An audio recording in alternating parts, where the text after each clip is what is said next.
Andrew Wyeth here at the Brandywine Museum in Chadds Ford. Today we're going to look at my grandfather's 1989 tempera called Snow Hill. It's a really unusual painting because this never happened. My grandfather had this morbid fascination with his death. How do I know that? His brother-in-law made his casket for my grandfather when he was a very young man. So Andy always said, I know what's going to happen when I die. All of my models are going to come together and celebrate the fact that I'm dead because I'm done painting and they're done posing. So what he's done is he's taken a bunch of his major models from Chadds Ford, Pennsylvania, and put them all together in a painting. Now what's interesting is some of the models were alive and some of them were dead. So in 1976, my grandfather did a painting called The German of his friend Karl Kerner in his German soldier uniform. Karl was deceased when this painting was done, so painting Karl from memory in his World War I German soldier uniform. Karl was a machine gunner for the Germans in World War I. We have Anna Kerner, Karl's wife, who was alive when this was done. Anna used to love to collect pine cones for kindling.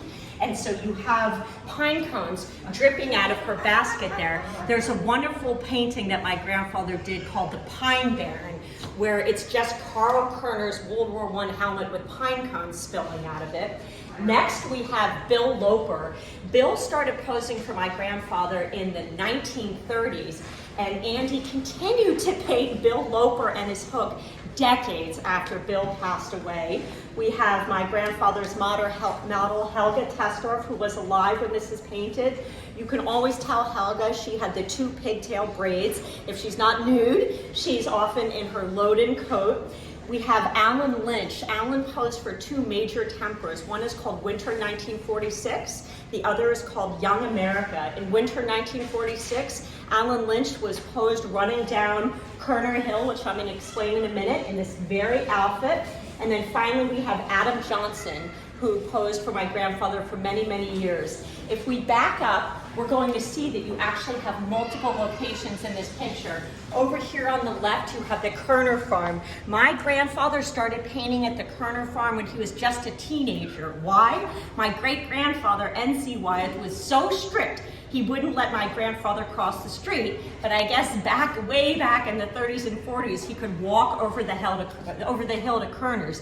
And what's great is the little puff of smoke coming out of the Kerner house. As we move over to the right-hand side, we have this octagonal building with the red roof. That's Mother Archie's Church.